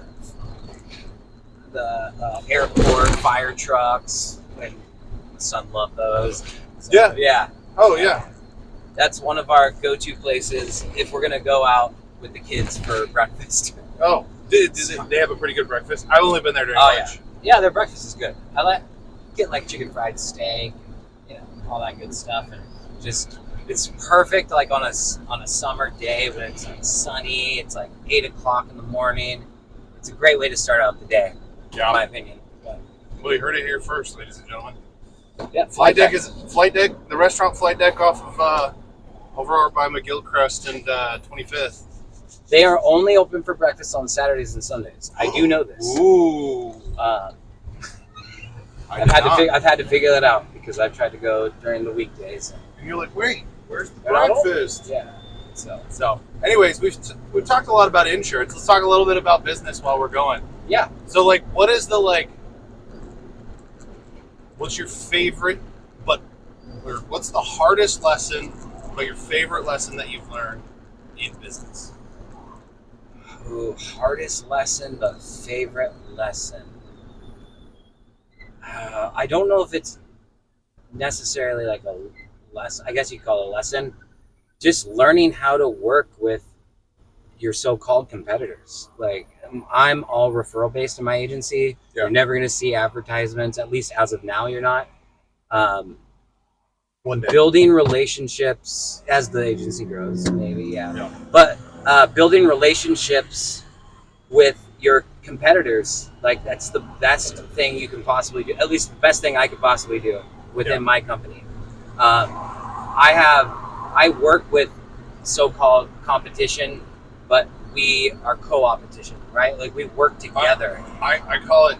What do I call it? Cooperation? No, we're not competitors. We're co-petitors. Yeah, and it's true.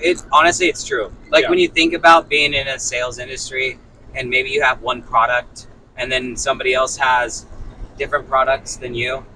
Why not build a relationship with that said person and learn how to facilitate? Because hey, there's going to be times I'm not the best. Like, and even when we first talked, I was like, hey, I would stay right here. Right.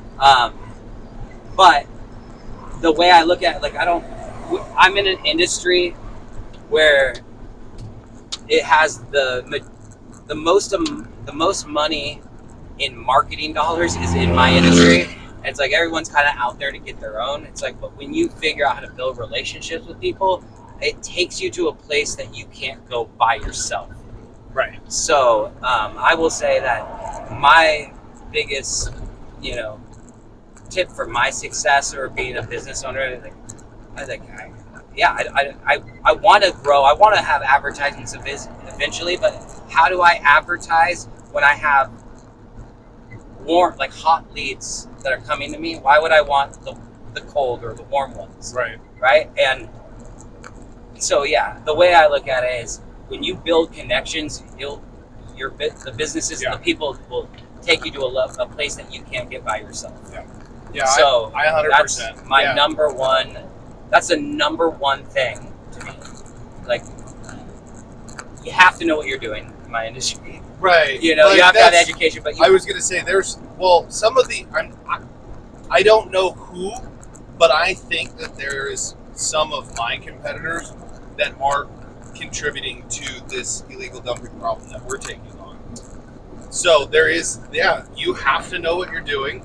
You have to have the ability to do what you're doing. But then, after you kind of weeded out the bad apples, there's the good competitors. You know what I mean? Yeah, 100%. And you just like. There's also the bad competitors. So right. That's why. But I don't bring up their names. Yeah, no, and I'm not either. Like I'll bring up my good competitors' names. They're my favorite competitors. Yeah. But I won't. I just don't even talk about them because like their lack of skill, their lack of decorum, their lack of what they're lacking is going to make their business become obsolete. Well, and if you talk bad about a business, it shows more about you than it does the business. Right. And ultimately, trying to harvest something that's going to survive for the long term, it takes work, and it takes. There's going to be people that come and go, maybe. Yeah. But you want to have a vision of how, like if I have a good referral partner, like say a property management company, I want that property management company to be like, Landon does things different than anybody else. He actually works with the people that he will not, like he doesn't get paid through sending it to a country agent or a farmer's or state farm agent. But you know what? Right. There are times where it makes sense to be with one of those companies. And the best way for me to navigate how I do things, because at the end of the day, like I said, I'm going to win some, I'm going to lose some. But it's about building trust within your network, but also finding people that are the upper echelon at where they're at and what they're doing. Yeah. Oh man. Like if I got a state farm agent that I'm like wanting to, like I'm having a relationship with that person, business relationship. Yeah. I want that person to know what they're doing. I want us to be able to get together here and there and talk, personally as well. Right. But because you only build that trust and relationship by getting to know somebody. I know in the contractor world, in the blue collar, my kind of my world that sometimes there's like they'll kick each other money, right, for referrals. Like, hey, not me a sub job. out the work, but they will send the business like, here, you scratch my back, I'll scratch yours. And I've never really liked that. So with my referral partners, and you know this because you're one of my referral partners, I just ask that you take care of my customer, my client, the person that trusted me for the referral. Take as good of care of them as I would take care of them. 100%, and make me provide a service that's going to make me look good for sending them to you. Exactly. Because, I love those conversations. I never want to gain monetarily from my referrals. You know what I mean? 100%. No, 100%. You want to look at it like the person you sent them to, being me in that scenario, that they're going to be like, I trust, like Stanley, I also have this need. Who do I contact? Like you hooked me up with Landon, killed it, knocked out the park, saved me, or showed me how to do things. I need a new roof. Who should I trust? Exactly. Oh, I got the guy. The Marky Mark. Marcano. Mm-hmm. Marcano Roofing. Kevin is the man. I love him. So there are other great. There's also I always like having like 2 or 3 like 100%, referrals, right? Like because like myself, I'm great at what I do. But I may not be a perfect fit. Yeah, and I'm okay with that. Mm-hmm. You know what I mean? And I am too. Yeah, because some of my best actually, one of my best referral partners is a property management company out in Eastern Oregon, and we built a connection. This was like 8 years ago. Yeah. And she goes, "I'm always going to trust you because you told me to stay with this company when you didn't have to." And right. It's not just stay with them; it's why to stay with them. Like right. You get this with them that you're not going to get with me, and I can save you a little bit more money, but I would stick with this option for this, And if that goes away, but guess what? She's followed me from agency to agency to agency to when I started up my own. Yeah. Along the way, she's my number one referral partner. I'd say top 3 referral partners, and the way that we built trust was that moment, and it's just because of how I was doing business. Right? Like I could be like, here, I'm going to sell you some snake oil. Here, like this is a great option. You're paying to pay more, there's less coverage, but at least you're going to have everything in one place. Things have to make sense to me for me to try to sell it. Right.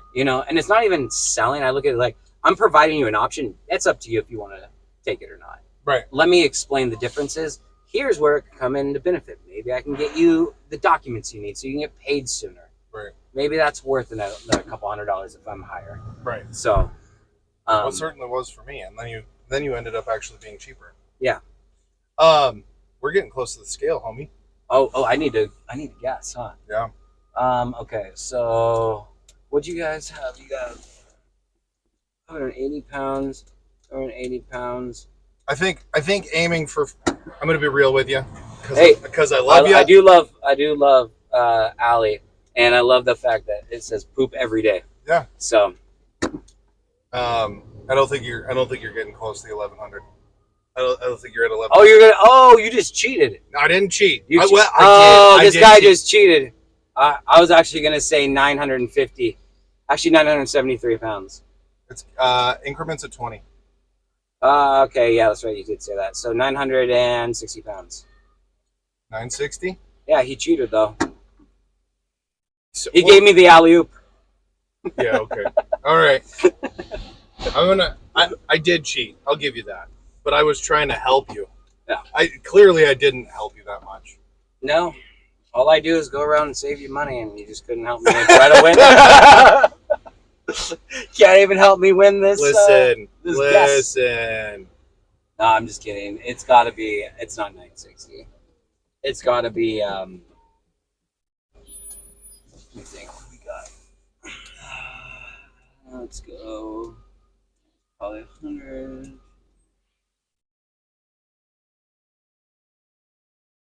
I'd say 860. 860? 860. That's my guess.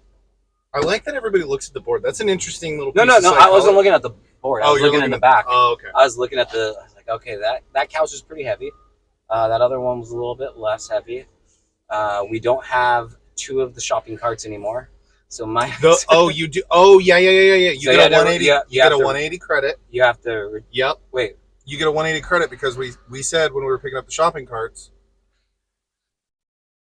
I forgot about that. Wait, I get a 180 credit as like I can be off by 180 pounds? No. Like you're gonna get at the end weight, you get an additional 180 pounds because we had free shopping carts. Oh, so you're gonna add that to this? Yeah. Okay. Okay. Oh, okay. Okay. Oh, you didn't tell me that. Okay, so we're going 960 still. Okay. All right. 960. All right. 960. All right. I'm coming for first place, even though I got the 960 is literally still short of 1100. Even though I got the alley-oop. Oh, hi. Good morning, Stanley. Good morning. How are you? Very well. How are you? It's a great day. It's such a beautiful. You know what day it is? It's Saturday the 14th. Your birthday? Flag Day. It's Flag Day. Yeah. Fly it, baby. That's all I do.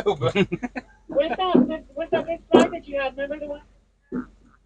Is that you found? Yeah, I keep those flags in a special locker at the office.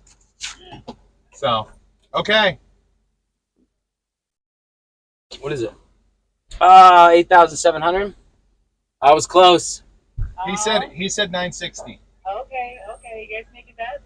Yeah, Yeah. So I lost. 8,700. Oh, you're talking about the most That was amount? That was our in weight. So we currently right now, you, me, all the trash, the fuel, and the tools in this truck weigh 8,700 pounds. Oh, I'm screwed. How much do you think this truck weighs? Did I say 9,000? No, you said 960. Yeah. So when we leave, Okay, I was like, I didn't say. Okay. The difference is going to be just the trash. That's Okay. what you're guessing. That's what you were guessing. You know, I'm you gonna take- you already know now though. You know how much your truck weighs without it. Yes. So I don't know how much you weigh though. What's that supposed to mean? Well, I do actually know how much you weigh. I will know how much you weigh when we leave. We are going to take a quick break because I'm going to pull the tarp off, and you and I both have to go to the bathroom. I don't know why And I there's would a even porta bring that up potty to you guys, but yeah, sure. Yeah. Okay. I'm going to pause here real quick. Oh, come on. You can't just pause right here. Go. Wait, where? The porta potty's down there. Run. Oh, wait, you can do that Yeah. too?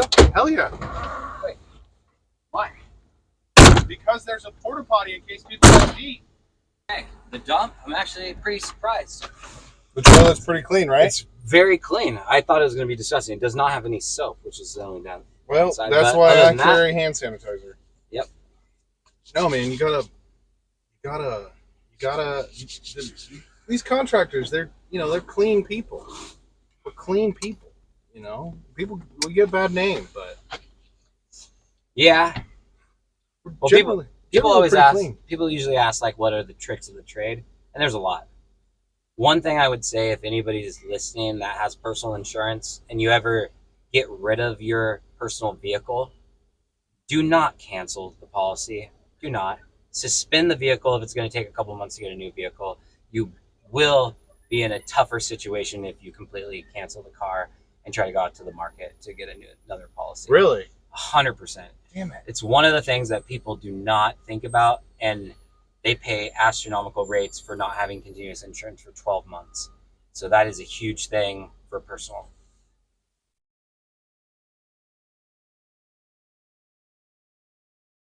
And that being said, that's all the tricks of the trade you get. No, I'm just kidding. That's it. Everything That's else, all you get. Yeah, I'm just kidding. whatever makes your life easier, right? Guy. In a truck.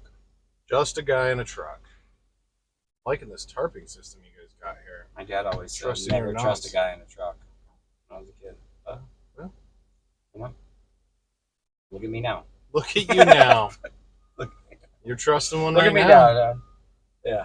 It's crazy to me that people just go and openly trust their knot tying skills. Like, I was in the Navy, and even I don't trust my knot tying skills. And I can tell you right now, my knot tying skills are probably better than a lot of other people's. I'm gonna run to the bathroom. Go for it. Look at that. Look at That that. was quick. There you go.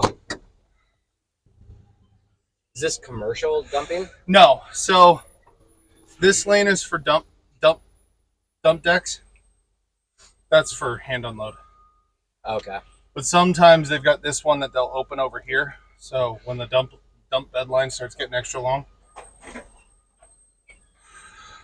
Yeah, I know.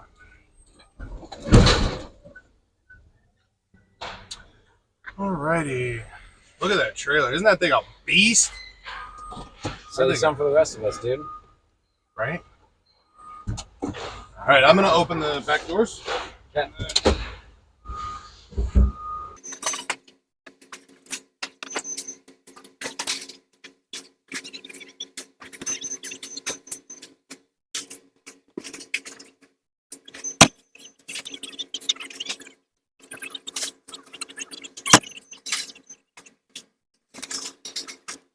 Just consuming CBD at the dump.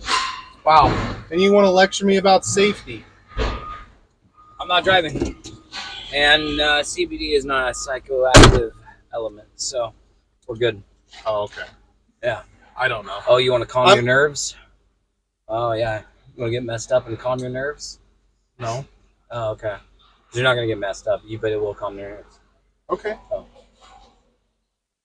I've never been much of a dude. Ever since I used to smoke a lot of weed when I was a kid, like back before it was legal. So don't do that. It's not good for you.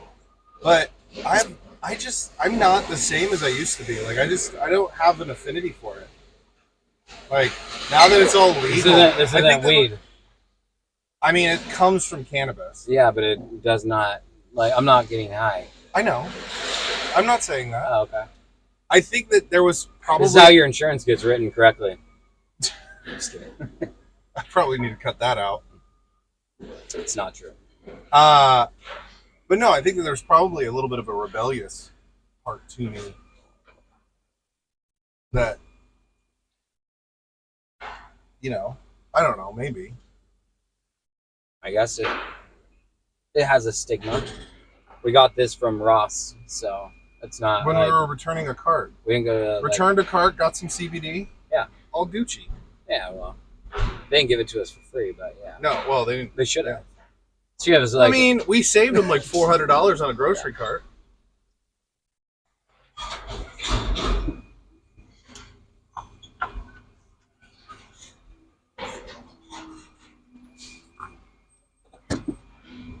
Let's see if we can get this dumped and emptied before this guy has the time to close his doors. let's do it. Oh, I'm already emptying it. You don't. Oh, I thought you were climbing out. Oh no, let's just stay. I think I'll just stay.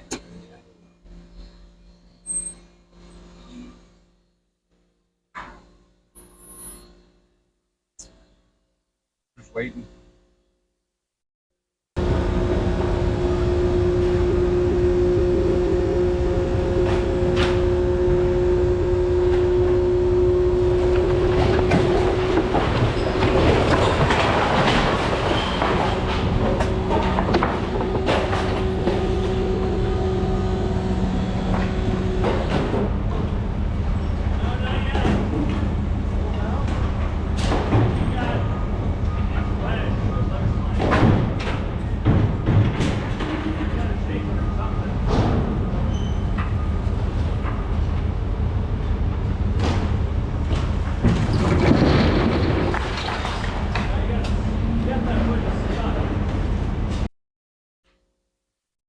It's kind of nice. Right? So I thought we were gonna have to get out and like toss it. No, I like it. I don't do that. 960. How many pounds is this truck? Little bounce? What is it? All right, hang on to your butt, Landon. This is gonna suck. I hate this part.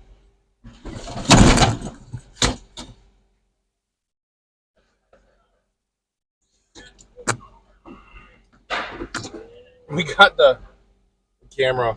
Hold on. No, no, stop. We're gonna just pause this. Sorry. Hang on, just. I did not spill anything. I did not spill any of this CBD drink on your floor. That makes me feel like you did. Are we being honest? I mean, we could be. Well, I didn't. Okay, you said 960, right? Yep. All right, moment of truth. And you get a 180-pound bonus. Should have gotten more carts. What's that? Should have gotten more carts. Well, you think so, huh? No, I don't know if we would have room, but No, they take up a lot of room. yeah. But good thing I got my tetanus shot, so we're good there. Yeah. So yeah. Thank you, honey, Carrie, for making me get that. All right. The truth. You ever just speed past? No, I would never. No, Just kidding. no. This is, dude. These are basic. These guys are like my family. I would never do that because then. Greetings.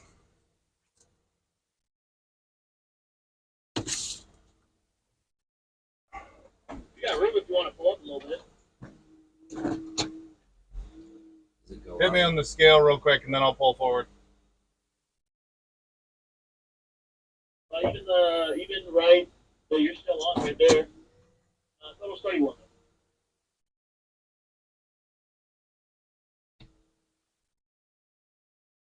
Not bad. That's not bad. What was that? Where were we at total? 8,700 when we came across the scale. So that's Oh, but 180. That's 580 plus an extra 180. I'm thinking.